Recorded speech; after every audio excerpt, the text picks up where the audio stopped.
tarde, mais uma vez aqui no Almoço Conosco, no Parque Shopping Latambuí. Espaço gourmet aqui do Parque Shopping. Nós estamos recebendo hoje, né, como convidado especial, o deputado federal Alberto Fraga e o nosso amigo de sempre aqui, Sandro Gianelli. Sandro, vamos começar pela Câmara Federal, pela redução de maioridade do deputado. Podemos começar assim? Claro. Então, por favor. Primeiro eu quero dizer que foi uma grande vitória para o povo brasileiro, para a sociedade brasileira. As pessoas, ou aqueles que são contra a redução da idade penal, dizem que o assunto precisava ser mais discutido. Mas esquecem de dizer para a sociedade que esse assunto já estava engavetado há mais de 23 anos. E agora, graças à coragem e determinação do presidente Eduardo Cunha, desengavetou uma série de propostas de emenda constitucional, a Câmara votou e aprovou, e eu só espero que o Senado Federal não se acovarde, não se omita e vote de acordo com o clamor do povo brasileiro. Se foi aprovado no Senado, então corre o risco de nada do que foi feito na Câmara Federal valer. Se o Senado rejeitar a proposta, ela é arquivada, né? E aí a gente, como é um sistema bicameral, lamentavelmente o povo brasileiro vai ficar esperando uma ação do Congresso Nacional. Eu prefiro não acreditar nisso. Agora, é possível sim, a gente sabe que é possível. Eu não sei a quem interessa essa impunidade do menor. Mas não é o problema de investimento em prisão? Quer dizer, o governo não tem dinheiro nem para manter as prisões que já existem. Não. E prender mais menores na condição de presidiar. Essa era a desculpa deles. A proposta, inclusive, no texto que foi aprovado, nós colocamos claramente que o menor que for condenado, ele não vai cumprir pena junto com os adultos. A prisão é separada. Nós temos eu fui presidente da CPI do sistema prisional. Eu deixei lá pronto, tem determinadas empresas que conseguem montar presídios com capacidade para 2.400 presos, detentos, em 8 meses. São blocos pré-moldados à prova de túneis, que não existe a possibilidade do cara fazer túnel, etc. Quer dizer, o que está faltando é competência e vontade política do governo federal, que não quer. Para se esconder e continuar com esse discurso aí de vitimização dos menores, é que vem com esse discurso mentiroso de que nós queremos colocar o menor infrator junto com o adulto. Em momento algum isso foi cogitado. Fraga, dentro dessa questão da segurança pública, você acredita que o Congresso ainda nesse ano aprove mais algum tipo de projeto? Não tenho dúvida disso. Nós estamos já preparando, vem agora a questão do Estatuto do Desarmamento, para a gente permitir que o cidadão verdadeiramente possa ter o direito de escolha. Porque eu acho que no momento que a sociedade, que o cidadão consegue se antecipar à ação do marginal, ele consegue proteger a sua família, salvar a sua vida. O bandido não vai entrar numa casa onde ele sabe que lá tem arma e que a pessoa está esperando. Isso é o óbvio, mas eles usam o exemplo contrário. É uma coisa que parece que o cidadão de bem, parece que esses desarmamentistas querem que a gente, vamos dizer assim, abra mão da nossa inteligência, né? E fique desprovido de qualquer mecanismo para nos defender. Eu prefiro uma arma na mão do que um policial no telefone. Para ficar claro, então, essa lei, se for aprovada, o cidadão vai ter o direito de ter uma arma dentro de casa e não de sair portando essa arma. São situações que a sociedade, às vezes, a imprensa propositadamente faz a confusão. São duas situações. Você comprar uma arma para ter dentro da sua casa, aí nós estamos falando de registro de arma. E a outra situação, que eu acredito que tem que ser um pouco mais rígido, para você poder portar, andar com a arma. Aí eu acho que tem que ser um pouco mais rígido, para não banalizar, né? A diferença, que foi muito bem lembrado, é que no referendo de 2005, nós garantimos, e eu fui o presidente da frente, nós garantimos o direito da pessoa de poder comprar uma arma para ter dentro da casa.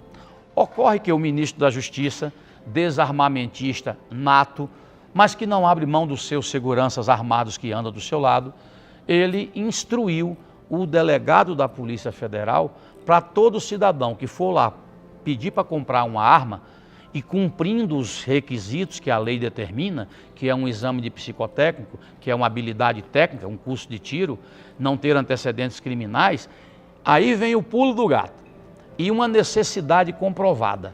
Por que que você quer comprar uma arma?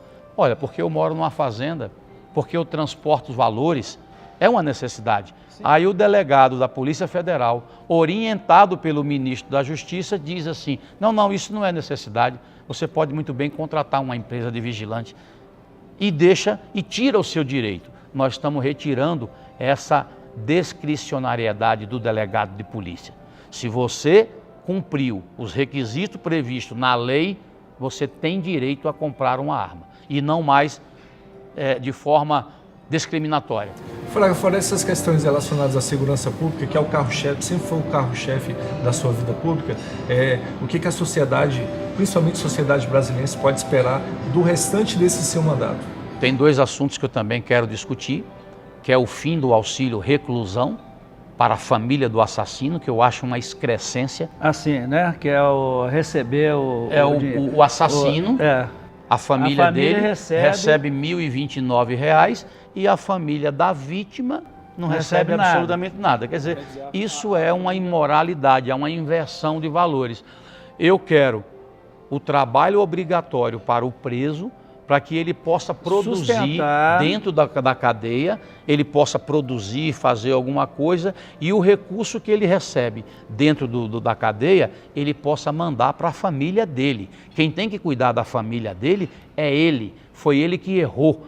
O jeito que está, isso é uma metodologia do PT que eu não consigo entender. Eles protegem muito o bandido.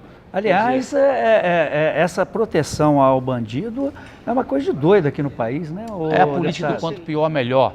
Né? Faz a briga entre classes, rico contra pobre, é o jovem que eles têm que entrar na juventude e explorar a questão da sexualidade e por aí vai. Quer dizer, é uma nojeira desgraçada que eu prefiro ser conservador. E eu acho que a nossa sociedade brasileira já mostrou claramente que não aceita mais a esquerda no nosso país. Eu queria entender hoje como é que está dentro do Congresso, dentro da Câmara dos Deputados, essa questão do impeachment. Tem crescido muito, é um pedido de impeachment. É evidente que existe vários, mas esse que a gente deu atenção é do fundador do PT, que é o jurista conhecido, Hélio Bicudo, que é um fundador do PT. Se ele chega ao ponto de fazer um pedido de impeachment para o ex-partido dele, é porque a coisa realmente está séria. Então, as oposições têm conversado muito, o movimento tem crescido e o desespero deles agora, dos petistas, é exatamente esse, porque está sentindo que isso vem aumentando a cada dia que passa. Deputado, e as instituições, elas estão firmes? Por exemplo, a gente está vendo agora, no TSE, a Lúcia Lócio, né? Ela pediu vista. Sim. E falou que não tem pressa para fazer vista ao processo da campanha da Dilma, né? Então, isso está certo? Quer dizer, essa questão do Rodrigo Janot, ter acalmado, o Renan Calheiros, essa questão toda. Alex, o maior medo da sociedade brasileira é que se concretize o aparelhamento que o PT vem fazendo no Poder Judiciário. Isso é triste e lamentável. No dia que nós tivermos um país, o Poder Judiciário, aparelhado sob a tutela do Poder Executivo, aí, meu amigo... Da lei, né? É ditadura pura. Eu tenho dito e vou repetir aqui, Alex, a ditadura não é só quando você usa farda, não. A ditadura não é só dos militares, não. Quando você consegue aparelhar todo o Estado e quando você consegue calar a imprensa, quando você consegue calar o judiciário, isso é ditadura. Mas é que eles, petistas, descarados, acham que a gente não sabe disso. O que está incomodando muitos de nós é que as denúncias estão sendo feitas de forma seletiva. Para aquelas pessoas que se tornam líderes de oposição, que são contra o governo que aí está, essas pessoas é que são seletivamente escolhidas como alvos para serem atacadas. O direito não pode condenar ninguém sem ter provas. Cabe a quem acusa o ônus da prova. O país não pode continuar em cima desse denuncismo covarde, cretino e absurdo. É diferente da situação que está acontecendo na Lava Jato. Sim. Mas a ideia do PT é botar todo mundo no mesmo saco, no mesmo balaio, para que todos sejam nivelados do mesmo nível. Não. Deputado Sandro, eu vou chamar aqui para um intervalo rapidamente, aí a gente volta para falarmos sobre o governo local, continuar falando sobre o governo Dilma, principalmente, né, esse projeto que vai ser encaminhado, esse programa de ajuste fiscal que vai ser encaminhado e as perspectivas do deputado para 2018. Voltamos aqui no Latambui, no Espaço Gourmet do Parque Shopping. Hoje, o entrevistado é o deputado federal Alberto Fraga e com a presença aqui do Sandro Gianelli, que é o nosso convidado de sempre, né, Sandro? Vamos falar agora sobre política local. Como é que está o governo do Rodrigo Hollenberg, na sua opinião, deputado? Eu acho que começou mal, está mal e vai terminar mal. Porque o que esse governador, que ajudou durante 2 anos, fez parte do governo Aguinello. Aí agora assume um governo dizendo que está quebrado, com medidas duras e austeras, né, aumentando o imposto, está aumentando aí IPTU, luz. Olha, é um governo que eu não espero absolutamente nada dele. Agora, como isso não bastasse, o grande pacote de maldades que ele soltou, ele agora resolveu, além dessa bobagem, além dessa estupidez que era arrancar, derrubar as áreas verdes das pessoas que estavam ali, dizer que a orla do lago não tem espaço para o povo.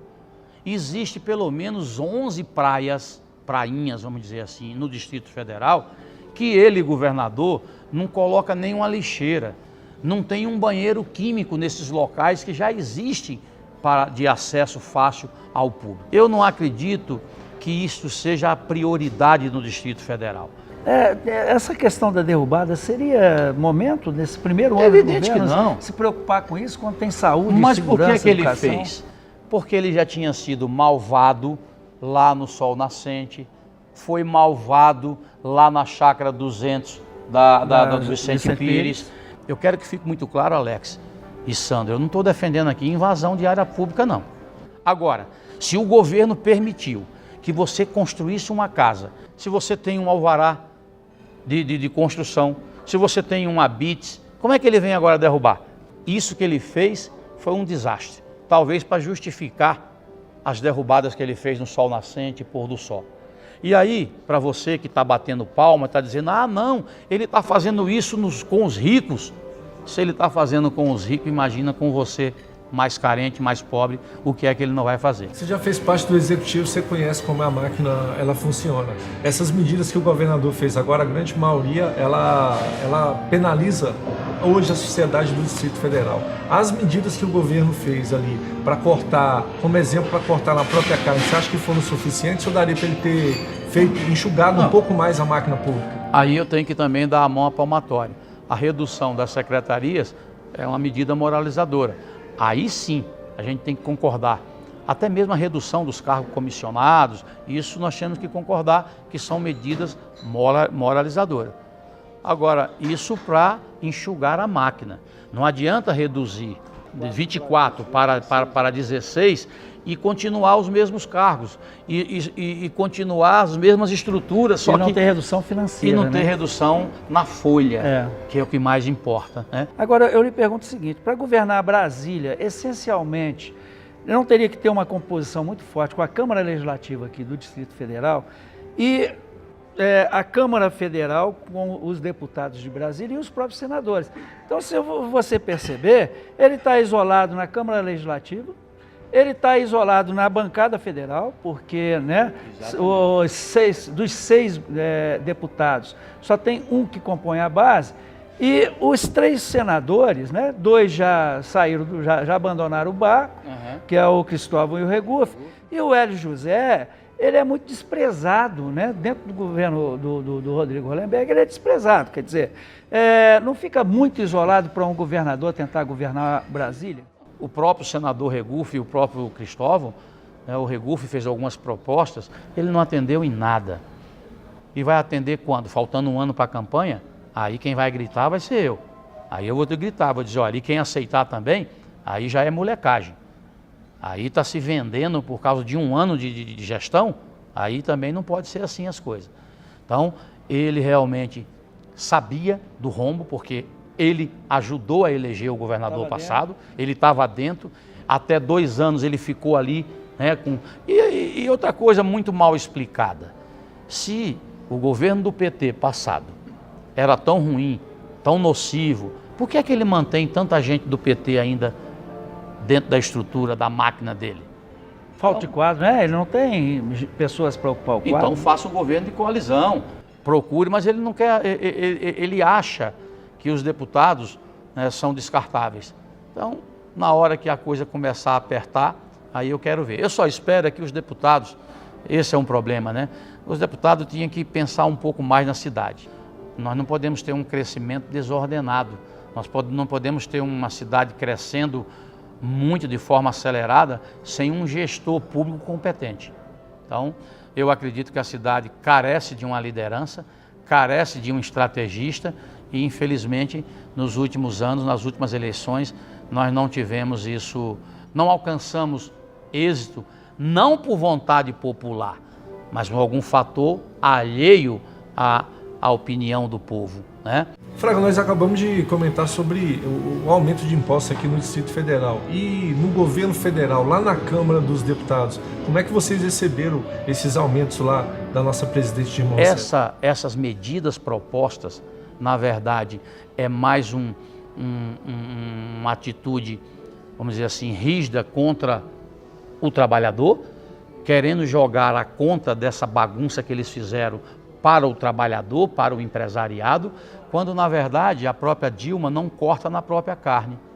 39 ministérios, por que ela não corta os ministérios? Por que ela não corta os cargos comissionados? Então, a única forma da gente tirar essa quadrilha do poder é votando o impeachment e votando não a esses reajustes que ela diz que é ajuste fiscal. Já manda um orçamento para o Congresso com um déficit de 30 bilhões. Mas peraí, sabe por que elas mandou? Propositadamente, isso é estratégia. Para desmoralizar o Congresso. Não, e para dizer o seguinte, olha, não tem mais aumento para ninguém. Nada do que vocês botarem aqui para votar, o aumento, por exemplo, dos servidores do Judiciário. Eliminou. Vai eliminar. O aumento da AGU, o aumento de todo mundo, o aumento salarial, zero. Por quê? Porque eles colocaram, olha, não tem dinheiro. Nós já estamos com um déficit de 30 bilhões. Mas quem deixou? Quem é que contribuiu para que o déficit chegasse a 30 bilhões? A incompetência deles, a arrogância deles. Quer dizer, eu não preciso nem dizer a maneira como eu vou votar, porque o meu voto ele é mais do que certo que é, evidentemente, contra esse arroxo que eles querem fazer. A CPMF, o retorno da CPMF, a população está vendo isso aí com muito maus olhos, né? Seria uma saída a volta da CPMF? É evidente que não, e nós temos gravações em que mostra que a própria presidente é contra, dizendo que o CPMF era um engodo, que usaram o dinheiro de forma errada e vão continuar usando. Porque o problema do governo do PT é gestão. Você quer ver? Vamos lá. Governo do PT. Rio Grande do Sul, Tássio Genro saiu. Como é que está o estado lá? Quebrado. Brasília, quebrado. A Bahia, que foi o Jacques Wagner, quebrado. O Piauí, está lá o Wellington, o governador Wellington, não está falando nada porque é ele que está é o governador. Continuou, né? Continuou. Mas eu tenho certeza absoluta que a situação financeira do Estado deve estar zero. Ou seja, o problema do PT é gestão. Eles não foram talhados para fazer uma boa gestão. São talhados para roubar, para montar uma quadrilha e dilapidar o patrimônio alheio. É o que eles estão fazendo no país. Por isso, que o impeachment tem que sair logo para a gente se ver livre dessa turma. Caso o impeachment seja aprovado na Câmara dos Deputados, ainda precisa ser aprovado no Senado também? E se for aprovado nas duas casas, quem assume o governo é o Michel Temer ou teremos uma nova eleição? Se o crime for de responsabilidade, o Michel Temer assume. Se o crime praticado pela Dilma for um crime eleitoral, aí cai os dois, cai o presidente e o vice-presidente, e aí assume o presidente da Câmara. Interinamente, né? Aí tem 90 interinamente dias. até convocar novas eleições. E hoje tramitam os dois projetos, esses dois tipos de impeachment? Não necessariamente. As pedaladas fiscais que ela deu, que ela assinou, fez o decreto, aquilo ali já é crime de responsabilidade. Aquilo ali certamente já é motivo suficiente para que haja um impeachment. Esse pode ser o motivo, então, do Tribunal de Contas da União tá demorando para dar o laudo final? Pode ser. Eu espero que não haja negociação. Eu espero que seja analisado nu e cruamente em cima dos autos. Houve pedalada? Houve. Parece-me que foi 80 bilhões que ela passou além da sua cota da lei de responsabilidade fiscal. Isso não é uma pedalada, isso é uma acelerada. Isso né? é uma acelerada de uma moto de 1000 cilindradas. Uma Hayabusa, né, deputado? É verdade. Deputado, agradecer, né? É sempre muito bom conversar com o senhor, porque o senhor fala mesmo, não tem problema, né, Sandro? Então, agradecer a sua presença aqui, Sandro, muito obrigado. Eu que agradeço. Estamos encerrando o Almoço Conosco dessa semana. E até o próximo domingo. E, né, já fica aqui o convite, o deputado vir mais vezes aqui ao Tenente esse negócio. Sempre pra gente poder... que for convidado, estarei aqui. Ótimo. Assunto não vai faltar, viu? Isso. Obrigado, boa tarde, até a semana que vem.